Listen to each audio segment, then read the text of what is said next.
In a small town divided by prejudice, the Carter family mourns the loss of their son Elijah, a decorated black soldier who made the ultimate sacrifice for his country.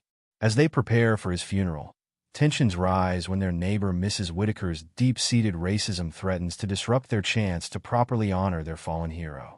With the community already on edge, the stage is set for an explosive confrontation that will test the limits of grief, forgiveness, and human dignity. Will the Carters find the strength to rise above hatred in their darkest hour? Or will Mrs. Whitaker's actions tear apart a community already fragile with loss? Stay tuned to find out. But before that, comment where you are watching from today, and if you like this story, don't forget to like and subscribe. The morning sun cast long shadows through the living room window of the Carter family home, where James Carter stood motionless, his weathered hands gripping a silver picture frame.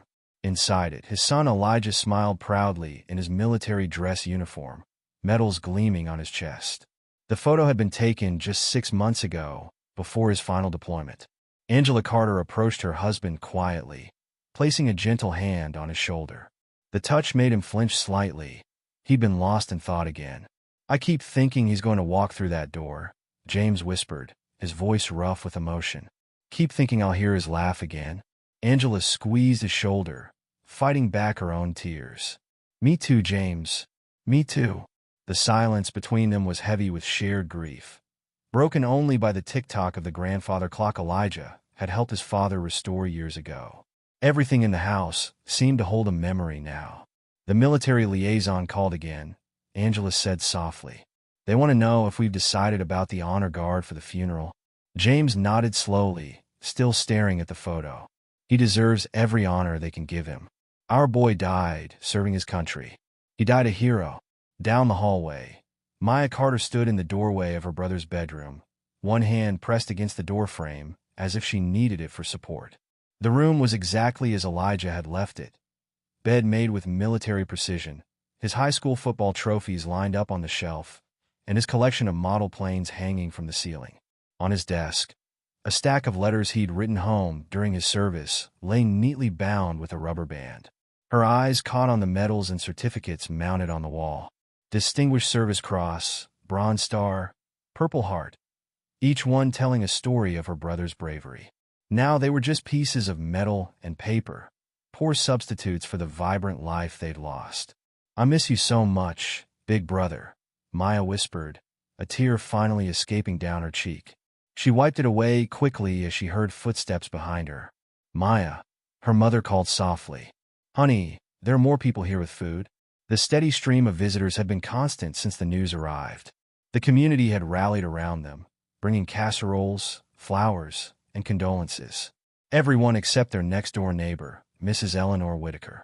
Across the street, Mrs. Whitaker stood at her own window, lips pursed in disapproval as she watched another car pull up to the Carters' house. The visitors, a young couple carrying a covered dish, hurried up the walkway. "Ridiculous," she muttered, adjusting her lace curtains. "You'd think they'd lost royalty, not just another." She cut herself off, but her expression said what she wouldn't voice aloud. Her prejudices ran deep, unchanged by decades of social progress. Outside, Tom and Sarah Mitchell, who lived 2 doors down, watched Mrs. Whitaker's silhouette in the window as they walked past her house. "Did you hear what she said at the grocery store yesterday?" Sarah whispered to her husband. "About how some people were making too much fuss over a soldier who was just doing his job." Tom's jaw tightened. "Yeah, and I heard worse. Betty from church told me she was complaining about all the flags being lowered to half-mast. Said it was excessive.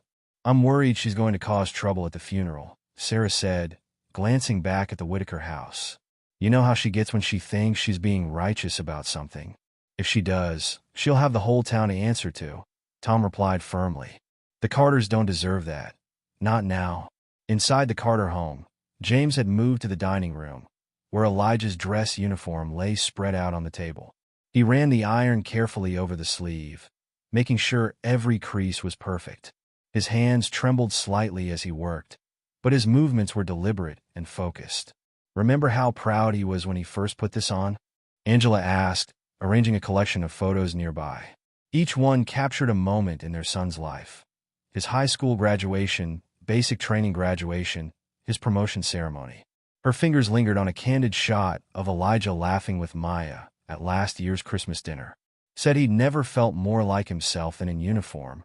James replied, his voice thick with emotion. Our boy knew exactly who he wanted to be, right from the start.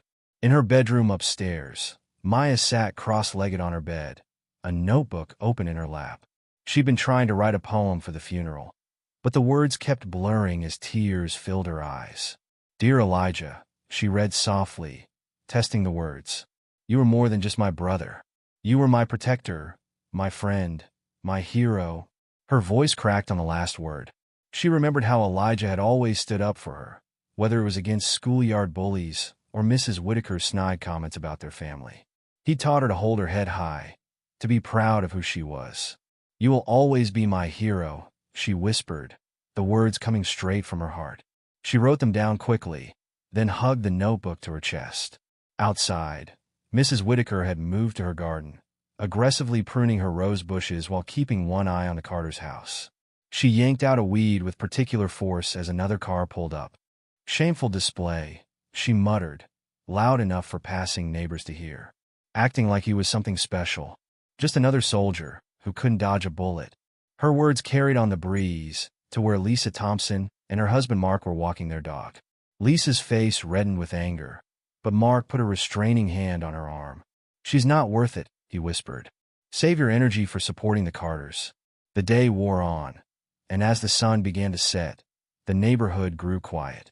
The stream of visitors slowed, leaving the Carter family alone with their grief and their preparations for tomorrow's funeral. In the kitchen, Angela organized the photos they would display at the service. Her hands shook slightly as she arranged them in chronological order. Elijah as a grinning toddler, as a serious middle schooler, as a proud new recruit. Each image was a knife to her heart, a reminder of all the future photos that would never be taken. James came up behind her, wrapping his arms around her waist. For a moment, they stood together in silence, drawing strength from each other. He knew, Angela, James said softly. He knew how much we loved him. Angela leaned back against him, letting out a shaky breath. I hope he wasn't afraid. At the end, our boy was brave, James assured her, his voice firm despite the tears in his eyes. He lived brave, and I believe he died brave. Upstairs, Maya had finally finished her poem. She stood in front of her mirror, practicing the delivery, trying to keep her voice steady. You taught me strength, she read. You showed me courage. In a world that sometimes tried to make us small, you stood tall. You will always be my hero, big brother, always and forever. As darkness fell, Mrs. Whitaker stood at her window one last time, watching as the lights went out one by one in the Carter house. Her face was set in lines of bitter judgment as she observed the American flag hanging from their porch, gently waving in the evening breeze. They all think he was special, she muttered to herself, turning away from the window. But he was just another soldier who got himself killed playing hero. Tomorrow they'll see. All this fuss over nothing. The night settled over the neighborhood like a heavy blanket. In the Carter house, each family member lay awake in their beds, their thoughts with Elijah. James stared at the ceiling, remembering teaching his son to throw a football. Angela clutched Elijah's old teddy bear, which she'd found tucked away in his closet. Maya reread old text messages from her brother, his words of encouragement and love bringing fresh tears to her eyes. And across the street, Mrs. Whitaker sat in her darkened living room, her prejudices festering in the silence, planning how she would make her feelings known at tomorrow's service. As the first hints of dawn began to color the sky, the atmosphere in the neighborhood was subdued. Early risers shared somber nods as they collected their newspapers or walked their dogs. The upcoming funeral weighed heavily on everyone's minds. Mrs. Whitaker watched from behind her curtains as the first visitors began to arrive at the Carter's house. Family members who had traveled from out of town, military personnel in crisp uniforms, neighbors coming to offer support before the service. Her lip curled in disdain as she observed the gathering crowd. Look at them all, she muttered, arms crossed tightly across her chest, acting like he was some kind of saint just because he wore a uniform. As if that changes anything. The sun rose fully over the horizon, promising a beautiful day that stood in stark contrast to the somber occasion. The Carter family emerged from their house, dressed in black, their faces composed but their eyes revealing the depth of their pain. They would face this day together, just as they had faced everything else. But as they climbed into the waiting car that would take them to the church, none of them could have predicted just how much their strength would be tested, or how their response to hatred would impact not just their own healing, but the entire community's understanding of grace under fire. The stage was set for a day that would change everything. The morning sun filtered through the stained glass windows of First Baptist Church, casting colorful shadows across the pews already filling with mourners. Outside, the American flag flew at half-mast, gently rippling in the autumn breeze. The church's old brick walls had witnessed countless services over the years, but today's funeral would prove to be unlike any other. The black limousine carrying the Carter family pulled up to the church entrance precisely at 10 o'clock. James Carter stepped out first, his normally proud shoulders bearing the weight of his grief. He turned to help Angela, who emerged wearing a simple black dress and clutching a white handkerchief. Maya followed, her young face showing a maturity beyond her years. As they walked up the church steps, the assembled mourners parted respectfully. Neighbors, friends, and fellow church members offered silent nods of support. Several military personnel in dress uniforms stood at attention, their faces solemn. "The Petersons are here from Atlanta," Angela whispered to James, spotting their old friends. "They drove all night to be here." "Elijah would be touched," James replied softly, his voice catching slightly. He always said the Petersons were his second family. Inside the church, the front area had been transformed into a tribute to Elijah's life and service. His dress uniform, meticulously pressed by his father, was displayed on a stand next to the altar. The medals gleamed under the church lights, each one representing a moment of valor, of service, of sacrifice. A large photograph of Elijah in his uniform stood centered behind the display, his smile radiating the warmth and confidence that had made him so beloved. 5 veterans, representing different branches of the military, stood at attention near the uniform. As the Carters approached, they simultaneously raised their hands in a crisp salute. The gesture brought fresh tears to Angela's eyes. "At ease, gentlemen," James said softly, returning their salute. "Thank you for honoring our son." One of the veterans, an older man with silver hair, stepped forward. "Staff Sergeant Carter served with my nephew in Afghanistan. He said your son was the finest soldier he'd ever known, brave, compassionate, and always putting others first." Maya touched the sleeve of Elijah's uniform gently. "It still smells like his cologne," she whispered to her mother, who pulled her close. The church continued to fill as more mourners arrived. The mayor and his wife, Elijah's high school teachers, his former football coach, and dozens of community members filed in quietly. In the back pew, barely noticed at first, sat Mrs. Whitaker, her face set in its usual expression of barely concealed disdain. As the service began, Reverend Johnson stepped up to the pulpit. "We gather today to celebrate the life of Staff Sergeant Elijah James Carter," he began, his deep voice filling the church. "A son, a brother, a soldier, and a hero who gave his life in service to his country." The congregation sat in respectful silence as the Reverend spoke about sacrifice, duty, and love. Then it was time for James Carter to deliver the eulogy. He stood slowly, straightening his tie, and made his way to the pulpit. Angela squeezed his hand as he passed, giving him strength. "My son," James began, his voice steady despite the emotion in his eyes, "was more than just a soldier. He was a light in this world. From the time he was a little boy, Elijah knew what it meant to stand up for what's right." He paused, looking out at the sea of faces before him. "I remember when he was 12, he came home with a black eye. Some kids had been bullying a younger student, and Elijah stepped in to protect him. When I asked him why he'd put himself in harm's way, he said something I'll never forget. 'Someone has to stand up, Dad. Someone has to be brave.'" James's voice cracked slightly, but he continued. "That's who Elijah was, someone who stood up, someone who was brave." He carried that same spirit into his military service. His commanding officer told me that Elijah saved 3 of his fellow soldiers in his final act of bravery. That was my boy, always thinking of others, always ready to help, always willing to sacrifice. Tears began to fill his eyes, and for a moment, he couldn't speak. The church was absolutely silent, every person there sharing in his grief. Angela's shoulders shook with silent sobs as Maya held her hand tightly. From the back of the church came a barely audible scoff, but most were too focused on James to notice. After collecting himself, James continued. Elijah believed in the best of people. He believed in service, in duty, in love. He believed that every person, regardless of their race, religion, or background, deserved respect and dignity. That's what he fought for. That's what he died for. As James returned to his seat, Angela stood and walked to the photograph of their son. She touched it gently, her fingers tracing his smile. Her back was straight, her head held high, even as tears rolled down her cheeks. She didn't speak. She didn't need to. Every person in that church could feel a mother's love and loss in that simple gesture. Then it was Maya's turn. The 16-year-old approached the pulpit with trembling hands clutching her notebook. She took a deep breath, looking out at the congregation. I wrote this for my brother, she said, her voice small but clear. To my brother, who stood tall when others wouldn't, who taught me strength when the world showed weakness, who loved without condition and served without question. From the back of the church, Mrs. Whitaker's voice cut through the reverent silence. Why all this fuss over him? Several people turned in shock, but Maya tried to continue. You were my protector, my friend. He got what he deserved, playing hero. Mrs. Whitaker's voice rang out louder, bitter and harsh.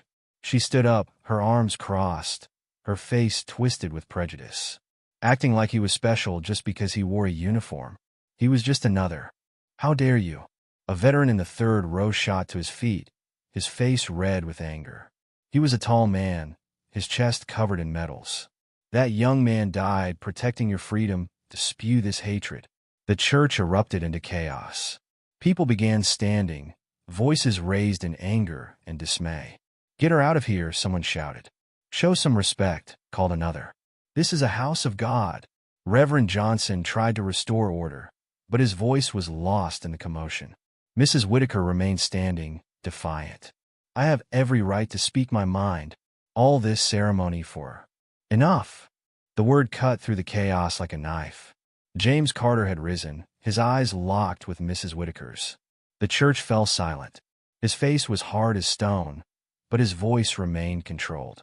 My son believed in the dignity of every person, even those who didn't believe in his. Angela gripped his hand tightly, her fingers white with tension. Her other hand reached for Maya, who had retreated from the pulpit, tears streaming down her face. James, Angela whispered, her voice carrying in the sudden silence. Remember what Elijah would want. The tension in the church was thick enough to cut with a knife. Several of the veterans looked ready to physically remove Mrs. Whitaker, while others in the congregation sat in stunned silence. Mrs. Whitaker's face flushed, but she didn't lower her gaze. I won't apologize for speaking the truth as I see it. Then I pity you, James replied, his voice heavy with both anger and sadness.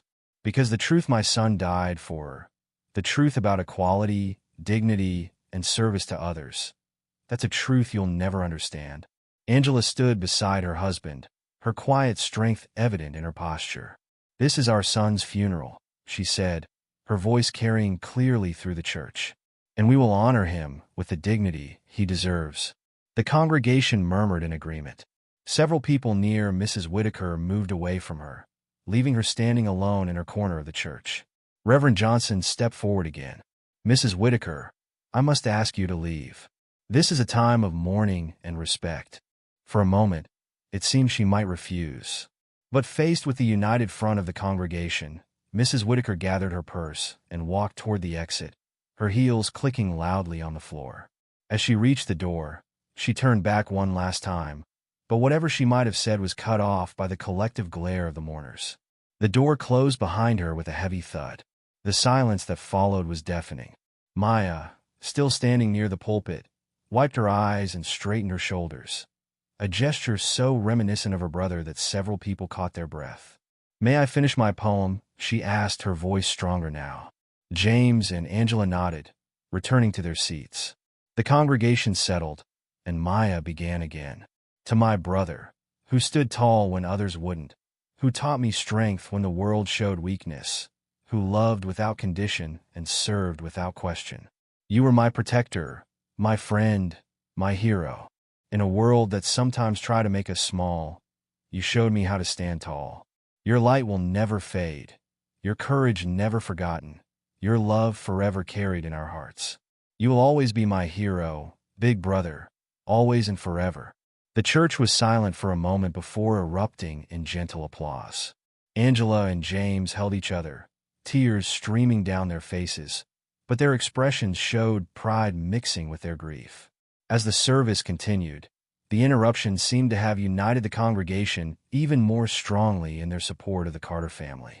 The atmosphere, though still heavy with grief, now carried an additional element of protective love and community solidarity. The rest of the funeral proceeded with dignity and grace, just as Elijah would have wanted. But the events of that day would continue to ripple through the community, forcing everyone to confront their own prejudices and preconceptions, and testing the limits of forgiveness and understanding in ways none of them could have anticipated. The afternoon sun cast long shadows across the church steps as mourners filed out of Elijah Carter's funeral service. The air was thick with tension, faces marked by a mixture of grief and barely contained anger. Small groups formed on the lawn, their voices a steady hum of disbelief and outrage. Sarah Mitchell stood with her husband Tom, shaking her head in disgust. In all my years in this town, I've never seen anything like it. To disrupt a soldier's funeral. Did you see James Carter's face? Betty Williams interjected, her voice trembling. The dignity of that man, even after what she said about his son. A few feet away, Colonel Richardson, one of the military veterans who had attended, spoke quietly with the Reverend Johnson. Something needs to be done about this. That woman can't be allowed to just walk away from this. The Carters emerged last, surrounded by a protective circle of family and close friends. Local news crews, who had been covering the funeral of the fallen hometown hero, surged forward, microphones extended. Mr. Carter, do you have any comment about Mrs. Whitaker's disruption? How do you respond to her statements about your son? James Carter paused, looking at his wife and daughter.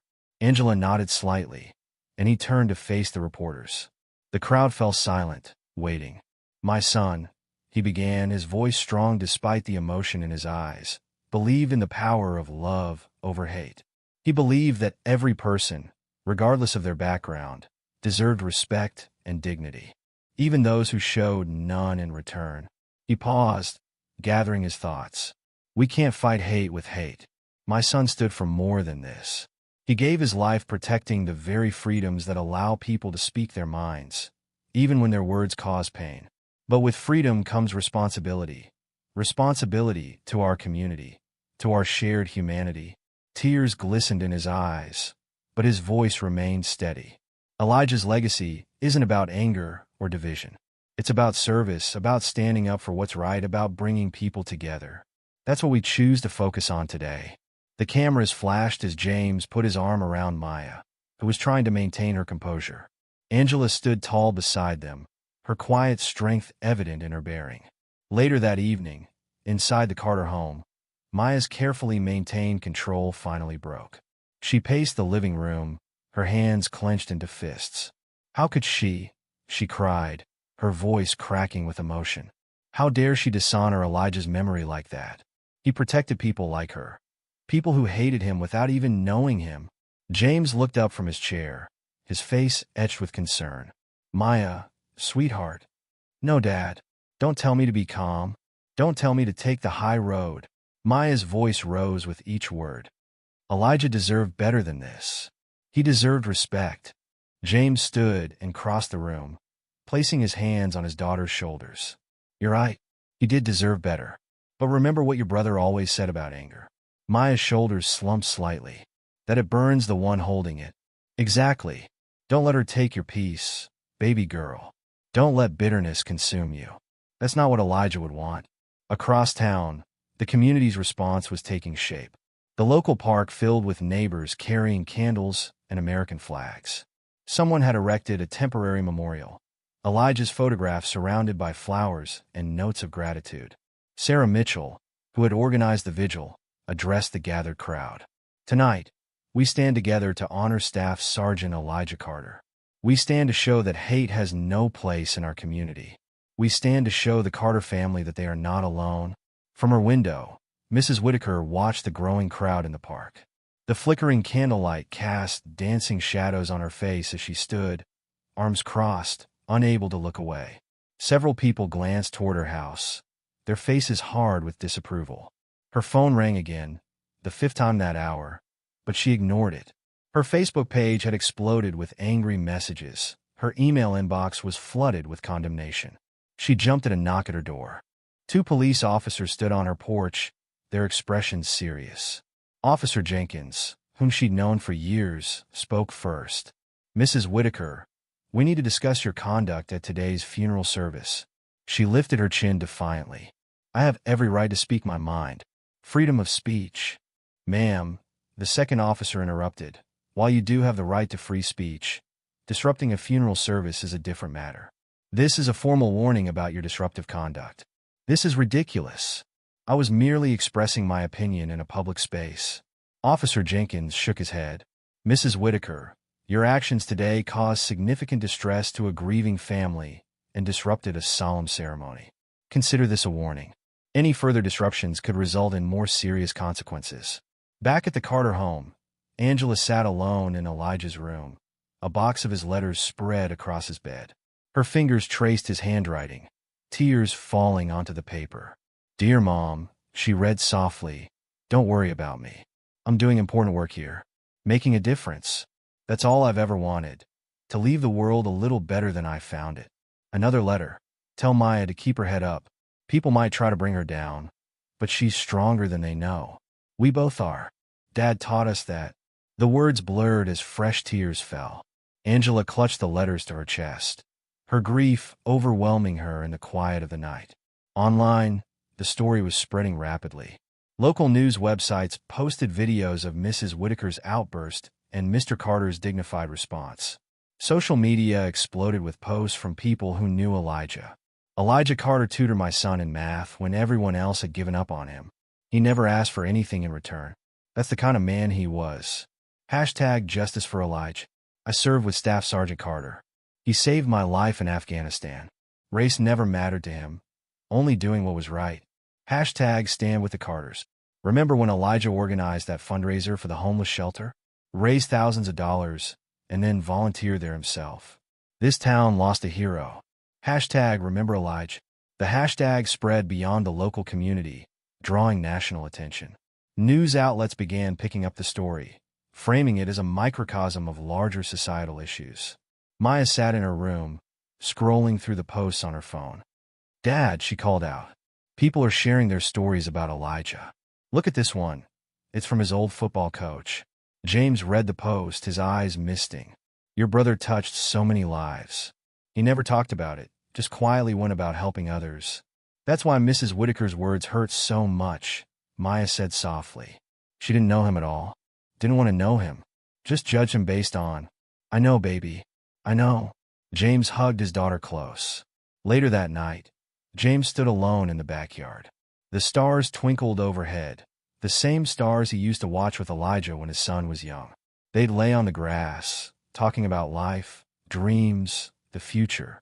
"I hope you know how much you're loved, Elijah," he whispered to the night sky. "How many lives you touched. How proud you made us." A soft breeze rustled the leaves of the old oak tree, the one Elijah had climbed countless times as a child. James could almost hear his son's laughter on the wind. Inside, Angela had finally fallen asleep, Elijah's letters still clutched in her hands. Maya sat at her desk, writing in her journal, processing her emotions the way her brother had taught her. The house was quiet, but it wasn't the heavy silence of grief anymore. It was the silence of remembrance, of love, of family holding onto each other through the storm. The community continued its vigil in the park, the candles burning bright against the darkness. Mrs. Whitaker's lights went out one by one, but she remained at her window, watching. The weight of the day's events, the consequences of her actions, began to settle over her like a heavy cloak. As midnight approached, the Carter house stood peaceful under the starlit sky. A gentle wind stirred the American flag on their porch, the flag Elijah had died protecting. In the distance, the last few vigil keepers made their way home, their candles extinguished, but their resolve strengthened. This day had changed them all. The ripples of Mrs. Whitaker's actions and the Carters' response would continue to spread, touching lives far beyond their small community. But for now, in the quiet of night, a father gazed at the stars, a mother clutched her son's letters, and a sister wrote her memories, each holding on to their piece of Elijah's legacy in their own way. The weight of pain was heavy, but so was the weight of love. And in the end, love would prove the stronger force. The morning news played on Eleanor Whitaker's television, but she barely registered it until she heard her own name. The anchor's voice was professionally neutral, but her eyes held clear disapproval. In local news, controversy continues to grow over the disruption of Staff Sergeant Elijah Carter's funeral. Eleanor Whitaker, a resident of Pine Grove, made racist remarks during the service, causing outrage in the community and beyond. The video of the incident has now gone viral. Mrs. Whitaker's hand trembled as she reached for the remote, but she couldn't bring herself to turn it off. The screen showed clips from the funeral. Her own face twisted with hatred, James Carter's dignified response, Maya's tears. Her phone buzzed again. Another text message from a former Bridge Club member. Please remove yourself from our group chat. Your behavior was unconscionable. She deleted it, along with dozens of others like it. Her social media accounts had become a battlefield of condemnation. Local news websites had published opinion pieces about her, and even national outlets had picked up the story as an example of persistent racism in America. They're making me out to be a monster, she muttered to herself, but her voice lacked its usual conviction. The doorbell rang, a rare sound these days. Mrs. Whitaker hurried to answer it, hope flickering in her chest. But it was just a delivery man with a package. He thrust it at her, without meeting her eyes, barely waiting for her signature before hurrying away. Later that afternoon, Martha Coleman, her closest friend of 20 years, called. Eleanor. Martha's voice was heavy with disappointment. I've been trying to find the right words for days. Martha, surely you understand. No, Eleanor, I don't understand. I can't understand how you could do something so cruel. That young man died serving our country. His family was grieving. I was just speaking my mind. No, you were speaking your prejudice. And I can't associate with that kind of hatred anymore. Goodbye, Eleanor. The line went dead. Mrs. Whitaker stared at the phone, her hand shaking. Martha had been her confidant, her weekly lunch companion, her last real friend in town. Now she too was gone. Alone in her house, Mrs. Whitaker wandered from room to room, the silence pressing in around her. In her bedroom, her eyes fell on a silver-framed photograph she usually avoided looking at. Her late husband Richard stood with his warm smile and genuine eyes. She picked up the frame, dust falling from its edges. What would you think of me now, Richard? She whispered. For the first time, a flicker of guilt crossed her face. He'd never tolerated prejudice in their home. The next morning, necessity forced her to venture out to the grocery store. She'd been putting it off, but her cupboards were bare. As she pushed her cart down the aisles, the whispers followed her. That's her, the one from the funeral. Can't believe she shows her face in public. My brother served with Sergeant Carter. Said he was one of the finest men he'd ever known. People moved away as she approached, like she carried some contagious disease. At the meat counter, the butcher who'd always chatted with her about recipes merely asked, "What do you want?" in a clipped tone, his usual smile nowhere to be seen. In the produce section, she reached for a bunch of bananas at the same time as Sarah Mitchell. Sarah immediately withdrew her hand as if burned. "Sarah," Mrs. Whitaker said desperately, "surely we can still be civil." Sarah's eyes were cold. "Civil? Like you were at Elijah's funeral? That boy used to mow my lawn, refused to take payment. Said it was his way of helping an elderly neighbor. He was worth 10 of you, Eleanor." At the checkout, the young cashier, someone she'd known since he was a child, wouldn't meet her eyes. He scanned her items in silence, speaking only to mutter the total. When she tried to hand him cash, he flinched away from her touch. Sunday morning brought another shock. Mrs. Whitaker had attended First Baptist Church for 40 years, had taught Sunday school, had organized bake sales. She walked up the familiar steps, clutching her Bible like a shield. Reverend Johnson met her at the door. His face was kind but firm. "Eleanor," he said softly, I think it's best if you don't attend services for a while." She stared at him in disbelief. "You're turning me away from God's house?" "No, Eleanor. God's house is open to all who come with an open heart. But this is also a place of respect, not division. Your actions have deeply hurt this congregation. Until you're ready to truly reflect on that and make amends, your presence here will only cause pain. But I've attended this church longer than you've been alive. Then you should understand better than most what it means to love thy neighbor. All thy neighbors, Eleanor. Please, take some time to pray and reflect on your actions." She turned away, tears of humiliation burning in her eyes. As she walked home, she passed the park where the vigil for Elijah had been held. The temporary memorial had grown. Flowers, flags, notes, and pictures covered the space. A group of young people were maintaining it, replacing wilted flowers with fresh ones. One of them looked up as she passed. "My brother served with Sergeant Carter," the young man called out. "He said your kind of hatred was exactly what they were fighting against." Back home, Mrs. Whitaker stood at her window, watching life continue without her. Children played in the street. Neighbors chatted on porches. Families returned from church. No one looked her way. No one waved. No one stopped to talk. The phone rang, breaking the silence. Her daughter's name flashed on the screen. Relief flooded through her as she answered. "Catherine, sweetheart." "Don't sweetheart me, Mother."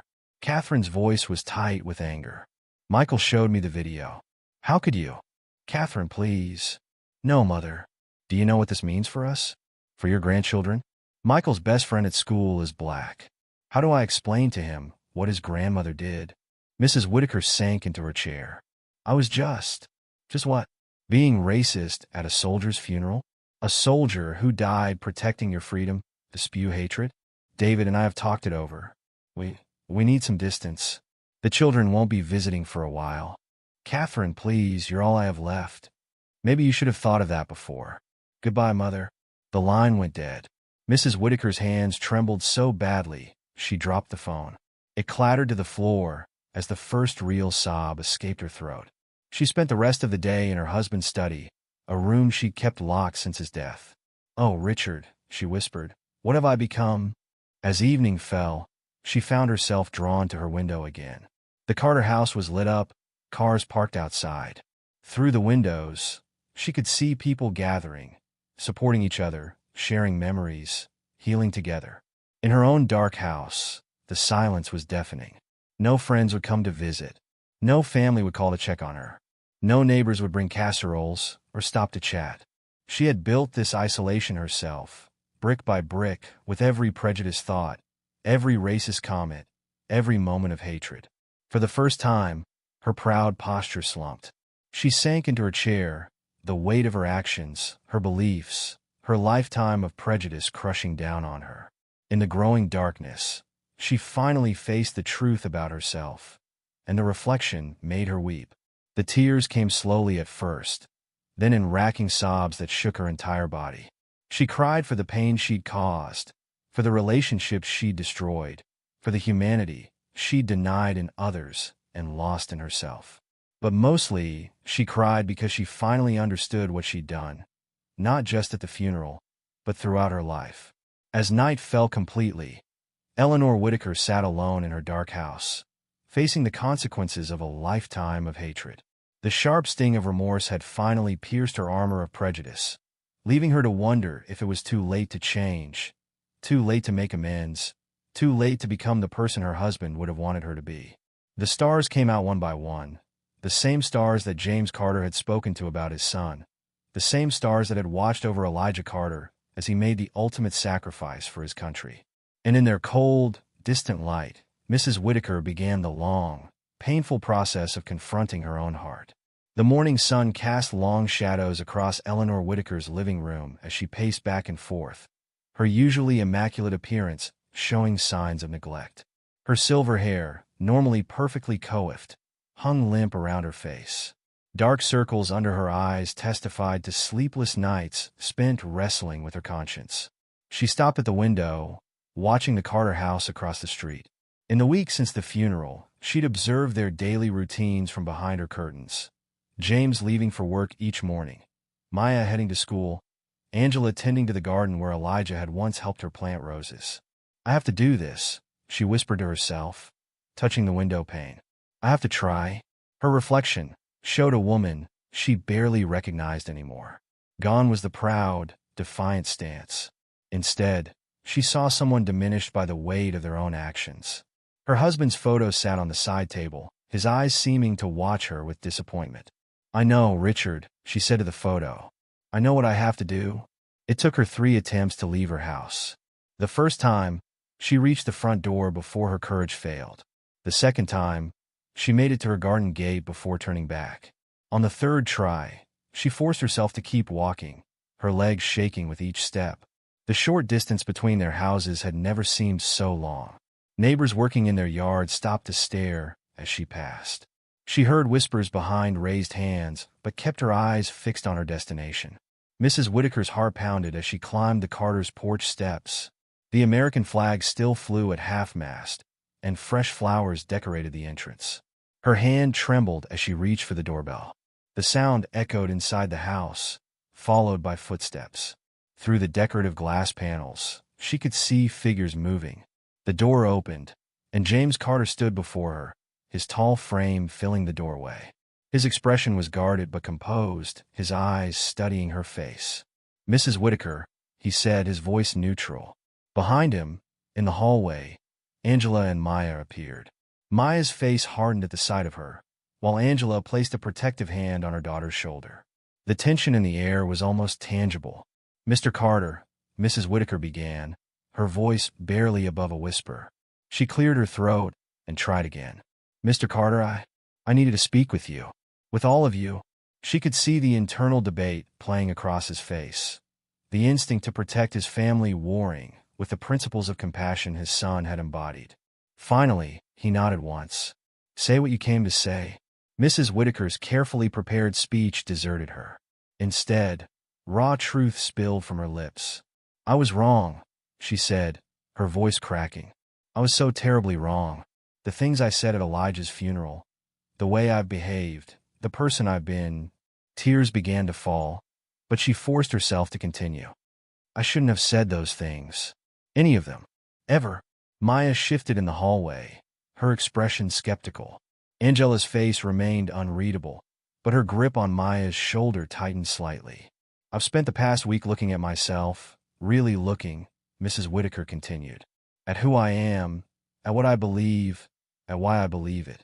I've lost my family, my friends, my place in the community. But that's not why I'm here.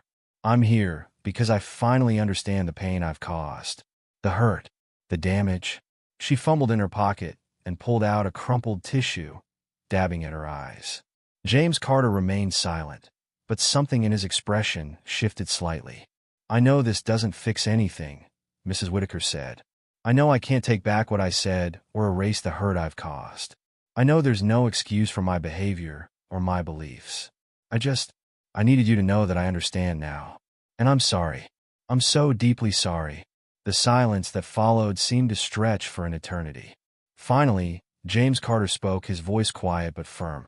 I forgive you, he said, causing Maya to gasp softly behind him. Not for what you said, but for Elijah and for myself. Holding on to hate only deepens the wound. My son understood that better than most. Mrs. Whitaker's shoulders sagged with relief, but James wasn't finished. However, he continued, forgiveness doesn't mean forgetting. And it doesn't mean we want anything to do with you. Some wounds take more than words to heal, Mrs. Whitaker. Some bridges, once burned, can't be rebuilt. She nodded, her face pale and strained. I understand. Do you? Maya suddenly stepped forward, her voice tight with emotion. Do you understand what it felt like to hear you dishonor my brother's memory? To hear you dismiss his sacrifice? To know that you looked at him and saw only the color of his skin, not the content of his character? Maya, Angela said softly, but Maya shook her head. No, Mom. She needs to hear this. Elijah was the best person I knew. He protected people who couldn't protect themselves. He stood up against hatred and prejudice. He died serving a country where people like you still exist, still judge him, still hate him without knowing him. And he did it anyway, because he believed things could be better. He believed people could be better. Mrs. Whitaker absorbed each word like a physical blow, tears streaming down her face. Your apology doesn't fix that, Maya continued. It doesn't bring him back. It doesn't erase the hurt you caused at his funeral. It doesn't make up for a lifetime of hatred. You're right, Mrs. Whitaker whispered. You're absolutely right. James placed a gentle hand on Maya's shoulder. That's enough, sweetheart. Mrs. Whitaker straightened her shoulders slightly, gathering what dignity she had left. Thank you for listening to me. I'll go now. She turned and walked away, her steps slow and uncertain, her shoulders hunched under the weight of everything that had been said and everything that hadn't. Behind her, she heard the door close with a quiet finality. Inside the Carter home, Maya turned to her father, tears spilling down her cheeks. Did we do the right thing? James opened his arms, and Maya fell into them, releasing a sob she'd been holding back. You did the right thing, she whispered against his chest, showing mercy when she showed none. That's what Elijah would have done. Angela joined them, wrapping her arms around both her husband and daughter. Elijah would be proud of you, she whispered to James. So proud. You showed strength and forgiveness, just like he always did. The family stood there in their embrace, drawing comfort from each other. The morning sun streamed through the windows, catching the dust motes in its beams, illuminating the photos of Elijah that lined their walls. In each one, he smiled that warm, confident smile that had made him so beloved. I feel lighter, Maya admitted after a while, wiping her eyes. Like I can breathe a little easier. That's what forgiveness does, James said softly. It frees us from the weight of hatred. Your brother understood that. He lived it every day. Angela touched the military photo of Elijah on the wall. He always said that the hardest battle wasn't against any enemy. It was against the hatred in our own hearts. He won that battle, Maya said firmly. Every single day, he won it. 3 months after Elijah's funeral, the Carter family sat in a circle with other military families at the local community center. The room was warm and welcoming, photos of fallen soldiers lining the walls, their smiles frozen in time. My name is James, Mr. Carter began, his voice stronger than it had been in weeks. My son, Staff Sergeant Elijah Carter, was killed in action 3 months ago. He paused, squeezing Angela's hand. Some days, the grief feels like a physical weight. Other days, you can breathe again, finished an elderly woman across the circle. My Tommy's been gone 5 years now. It doesn't go away, but it changes. Becomes something you can carry. Angela nodded, tears in her eyes. That's exactly it. Sometimes I feel guilty when I laugh or have a good moment, like I'm betraying his memory. Oh, honey, another mother reached over to touch her knee. Our children lived with joy. They'd want us to do the same. The support group became a weekly anchor for the Carters, a place where their grief was understood without explanation. Each meeting brought new insights, new ways of carrying their loss, new friendships forged in shared pain. Meanwhile, the community had rallied around an idea proposed by Sarah Mitchell, a memorial garden in the local park. What started as a simple suggestion grew into a town-wide project. Local businesses donated materials, landscapers offered their services, and volunteers showed up daily to help with the work. The centerpiece would be a granite wall engraved with the names of fallen soldiers from their town. Elijah's name would be the most recent addition, but not the only one. The garden would honor all those who had made the ultimate sacrifice. We want it to be a place of peace, Sarah explained to the Carters as they reviewed the plans. Somewhere people can come to remember, to reflect, to heal. The design included winding paths, benches for quiet contemplation, and flowering trees that would bloom in spring. But it was the children's contribution that touched the Carters most deeply. A series of painted rocks, each bearing a message of hope or gratitude, that would line the paths. Maya found her own way of honoring her brother's memory. Inspired by her father's response to Mrs. Whitaker, she started speaking at local schools about tolerance, unity, and standing up against hatred. My brother used to say that courage isn't about being fearless, she told a group of high school students. It's about doing what's right even when you're scared. He lived those values every day, not just on the battlefield. Her youth program, Standing Tall Like Elijah, quickly gained momentum. Teenagers from different backgrounds came together to discuss their experiences, challenge their prejudices, and work on community service projects. Elijah would love this, James told Maya after one particularly successful meeting. Seeing young people breaking down barriers, learning to see each other as human beings first. I learned it from him, Dad, Maya replied, her eyes shining. And from you. The way you handled everything with Mrs. Whitaker. That was its own kind of courage. Angela found her calling at the Military Family Support Foundation.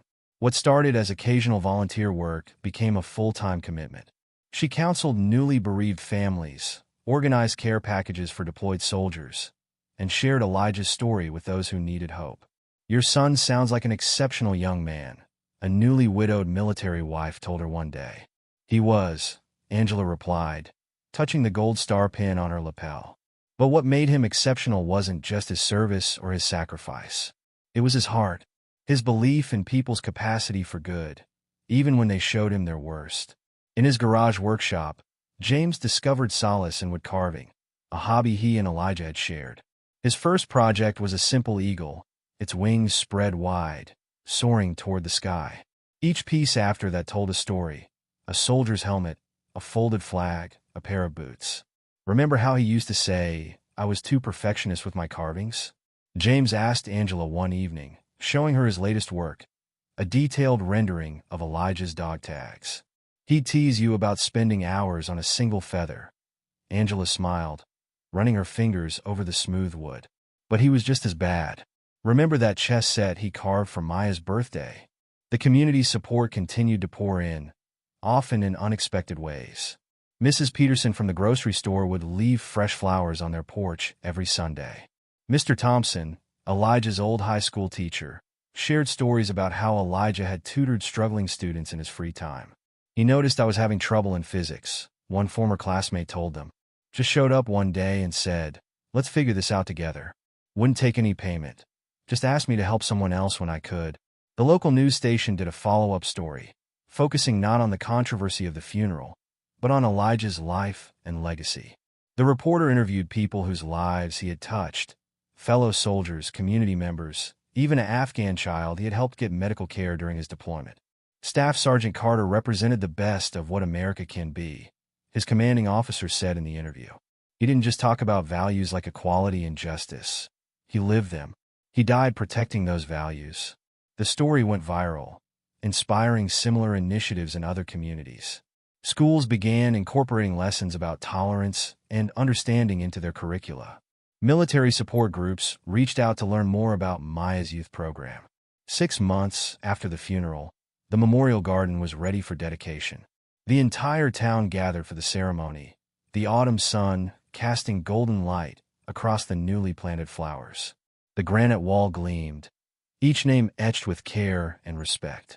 The Carters stood together, their hands linked, as the mayor made his speech. James wore the eagle pin he had carved, Angela her gold star, Maya a bracelet woven from Elijah's bootlaces. "This garden," the mayor said, "represents more than remembrance. It represents hope. Hope that from loss can come healing. That from division can come unity.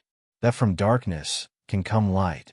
After the ceremony, people lingered in the garden, sharing memories and quiet moments of reflection. The Carters made their way to the wall, where Elijah's name caught the late afternoon sun. Maya reached out, tracing the letters with her finger. "You're always with us, Elijah," she whispered. Angela leaned against James, their arms around each other. "Look at all of this," she said softly. "All these people, all this love. He helped create this, even after he was gone." "That was Elijah," James replied, his voice thick with emotion, but also pride. "Always bringing people together, always making things better." A gentle breeze rustled through the garden, carrying the scent of fresh flowers and new beginnings. The painted rocks along the path sparkled with messages of hope. "Love wins. Be the light. Stand tall." From her window across town, Mrs. Whitaker watched the evening news coverage of the dedication ceremony one last time. The moving truck outside her house was almost fully loaded. She saw the Carters standing together on the television screen, saw the community gathered in support, saw the physical manifestation of love triumphing over hatred. Her hand trembled as she sealed an envelope containing an anonymous check for the garden's maintenance fund, and a note asking it to be delivered after she was gone. The for sale sign in her front yard had attracted little attention. No one in town wanted to buy the house of the woman who had disrupted a soldier's funeral. Finally, a couple from 2 states away, unaware of the house's history, had made an offer. As she carried her last box to the truck, neighbors went about their business without a glance her way. No one came to say goodbye. No one wished her well. Her departure was met with the same cold silence that had surrounded her these past months. It felt fitting somehow. She had isolated herself long before the community had isolated her. She took one final look at her home of 40 years, then climbed into her car. As she drove away, she caught a glimpse of the memorial garden in her rearview mirror, its new granite wall gleaming in the sunset. The shame and guilt would follow her to her new home, but at least there, she wouldn't have to see the daily reminders of her actions. The sun began to set, casting long shadows across the memorial garden. Most of the crowd had dispersed, but the Carters remained, sharing this moment together. You know what Elijah would say if he could see all this? Maya asked, a small smile playing on her lips. What's that, sweetheart? Angela asked. See? I told you love was stronger than hate. James chuckled softly. That's exactly what he'd say. They stood there as darkness fell, the first stars appearing in the sky. The same stars Elijah had looked up at from distant battlefields, the same stars that had watched over his return home, the same stars that now witnessed his family carrying his legacy forward. In the gentle evening light, the garden seemed to glow with its own inner peace. The waters of the small fountain burbled quietly, wind chimes tinkled in the breeze, and somewhere in the distance, a bugler played taps. The Carters finally turned to leave, their steps slow but steady. They had honored Elijah not just in death, but in the way they chose to live, with dignity, with courage, with love. And in doing so, they had helped their community heal, had shown that even in the darkest moments, light could still shine through.